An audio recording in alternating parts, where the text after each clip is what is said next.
चीजों का हम क्या करेंगे? मुझे कोई परवाह नहीं इन चीजों की। मुझे पैसे और सोने या जेवर की कोई फिक्र नहीं है। रोहन, ले लो, इन्हें बेच दो और अपना कर्ज उतार दो।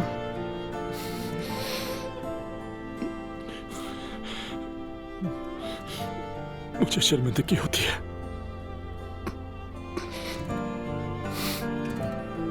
मेरी तरफ देखो।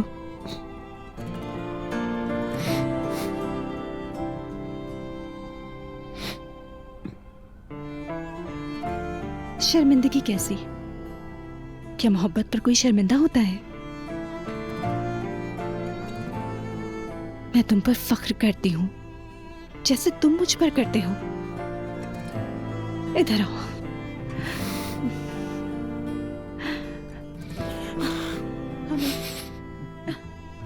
हमें इस वक्त तो खुश होना चाहिए, जानते हो ना? क्यों? इसलिए कि हम मकरूज हैं।